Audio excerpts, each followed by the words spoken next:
The day I discovered my husband had emptied our savings account, I was standing in line at Whole Foods, watching the cashier void items from my grocery order one by one because my card kept declining. "I'm so sorry," I mumbled, my face burning as other customers shifted impatiently behind me.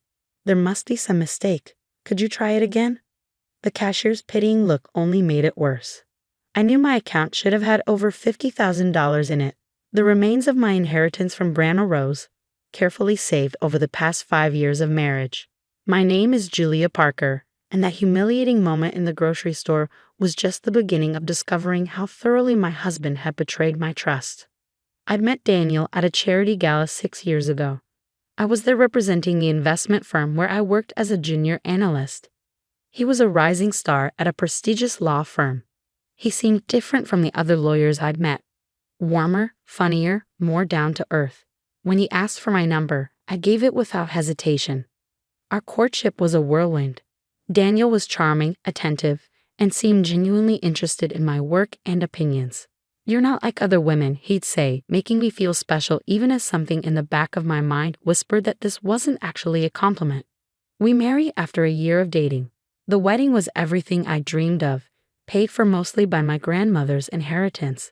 She'd passed away just months before I met Daniel, leaving me a modest but significant sum. "You've always been the practical one," she told me during one of our last conversations. "Promise me you'll invest this wisely, make it grow."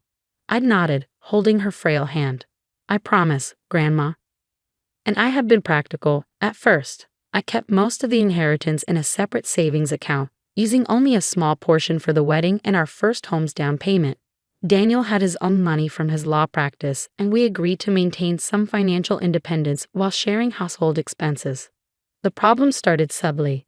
Daniel would talk about investment opportunities that seemed too good to be true. "It's a sure thing," he'd say, eyes bright with excitement. "We could double our money in months."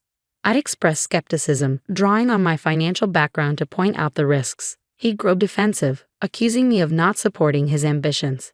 To keep the peace, I'd eventually agree to small investments, always from our joint account, never from my inheritance.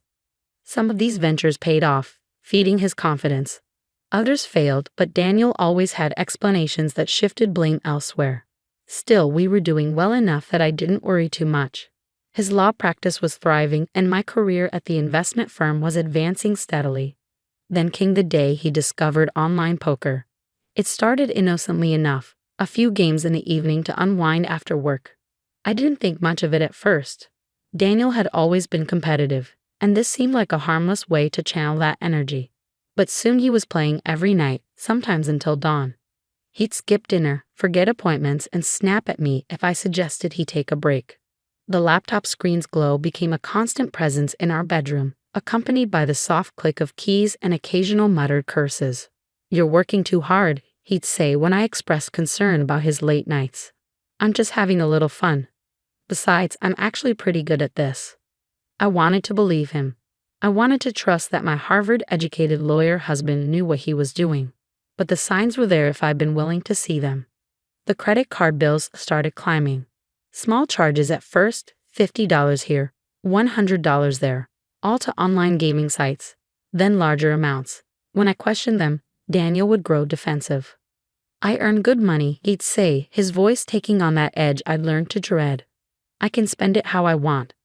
But it wasn't just his money he was spending.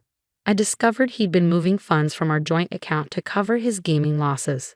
Still, the inheritance account was separate, secure. Or so I thought.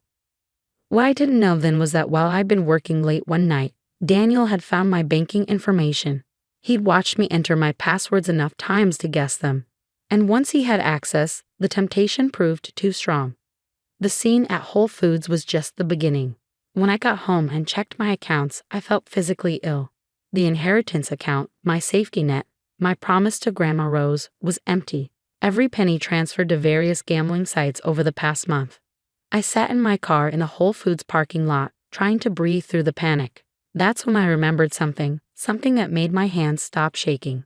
Daniel didn't know about all of my accounts. 2 years ago, I'd made an investment that I'd never told him about. It had seemed insignificant at the time, almost embarrassing in its modesty. A small tech startup was looking for early investors. The founder was a former client who'd broken away from her big tech job to pursue an innovative idea in artificial intelligence. It's risky, she'd admitted during our lunch meeting. But I really believe in this technology. We're doing something no one else has tried. I'd studied their business plan carefully, drawing on all my years of investment experience. The technology was revolutionary, a new approach to machine learning that could transform multiple industries. The team was brilliant and dedicated, and the initial investment requirement was surprisingly low. I'd taken $10,000 from my personal account, money I'd saved from my annual bonuses, and invested it privately. I didn't tell Daniel because I knew what he'd say. He'd call it foolish, risky, a waste of money that could be spent on sure things. The paperwork was in my maiden name, the communications sent to my private email account. It was my secret, my independent decision, my way of proving to myself that I could still make choices without seeking his approval. Now, sitting in my car and staring at my empty inheritance account, I pulled out my phone and checked that private email for the first time in weeks. There were dozens of unread messages from the tech company. My hands trembled as I opened the most recent one. Dear Ms. Matthews, my maiden name. We are pleased to inform you that following our successful Series C funding round and recent acquisition offers, your initial investment of $10,000 has appreciated significantly. Based on current valuations, your equity stake is now worth approximately $3.2 million. I read the number 3 times before it sank in. My small secret investment, the one Daniel would have mocked, had just made me a millionaire. The irony might have made me laugh if I wasn't so angry. While my husband had been gambling away our savings on rigged online poker games, my careful investment in real innovation had paid off beyond my wildest dreams. I sat there in the parking lot watching the sun set behind the grocery store and made a decision. I wouldn't tell Daniel about this windfall. Not yet. First, I needed to understand exactly how deep his gambling problem went and what else he might be hiding from me. I drove home slowly, rehearsing what I would say about the emptied inheritance account. But when I walked through our front door, I realized I didn't need to say anything at all. Daniel was sitting at our dining room table, surrounded by empty whiskey glasses, his laptop open to an online poker site. His usually perfectly styled hair was a mess, his expensive shirt wrinkled and stained. I can explain, he slurred, not meeting my eyes. I had a system, it was working. I just needed a little more capital to make it pay off. I stood there in our tastefully decorated foyer, looking at this man I thought I knew, this brilliant lawyer who turned into a gambling addict before my eyes, and felt nothing but cold clarity. How much did you lose? I asked quietly. He flinched at my tone. It's not about losing. I've got it under control. I just need a little more time, a little more money. How much, Daniel? He named a figure that made my stomach turn. It was more than just my inheritance. He'd taken out loans, maxed out credit cards, even borrowed from clients' escrow accounts. But I've got a tip on a sure thing, he continued, his words running together. This guy I met online, he's got inside information about a poker tournament. If I can just get a stake together. I walked past him to our home office and began methodically going through our files. The more I dug, the worse it got. Our mortgage was months behind. The car loans were in default. Even our health insurance had lapsed. Daniel followed me, still talking, still making excuses. It's my money to lose, he said at one point, his voice taking on that familiar defensive edge. I earned it. I work hard. You don't understand how these things work. I turned to face him, this man who gambled away not just our savings but our future, and felt a strange sense of calm. You're right, I said softly. I don't understand how these things work. I only understand solid investments, careful planning, and actual business strategy. You know, the boring stuff. He didn't catch my sarcasm. He was too busy pulling up his laptop, trying to show me his system for beating the odds at online poker. I left him there, stumbling through explanations of betting strategies and inside tips, and went upstairs to our bedroom. In the back of my closet was a small fireproof safe that Daniel didn't know about. Inside were copies of my most important documents, including the original investment agreement for the tech startup. I took everything to my car, along with enough clothes for a few days. Daniel didn't even notice me leaving. He was too absorbed in his poker game, chasing another loss with money we no longer had. I spent that night in a hotel, methodically making lists and planning my next steps. My investment firm background proved useful. I knew exactly how to document financial fraud and protect assets. The next morning, I visited 3 banks. At the first, I opened a new account in my maiden name. At the second, I transferred my tech investment proceeds as soon as it cleared. At the third, I retrieved everything from our joint safe deposit box, including the jewelry Grandma Rose had left me, which thankfully Daniel didn't know about. Then I called Amanda Torres, a divorce attorney I'd met at a women's leadership conference last year. She listened quietly as I outlined the situation. The gambling, the hidden debt, the theft from client accounts. This is serious, Julia, she said. He could face disbarment, possibly criminal charges. Are you sure you want to pursue this?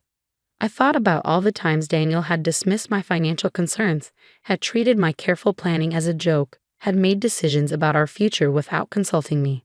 Yes, I said firmly.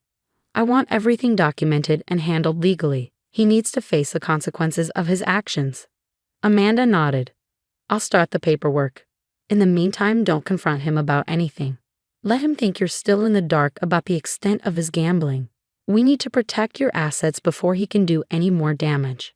I returned to our house that evening to find Daniel still at his laptop, though he'd at least changed clothes.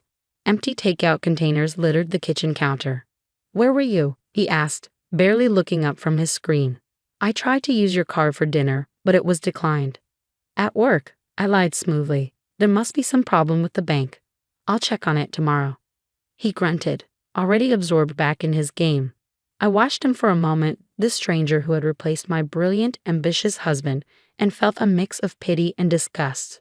Over the next few weeks, I played the role of concerned but oblivious wife perfectly.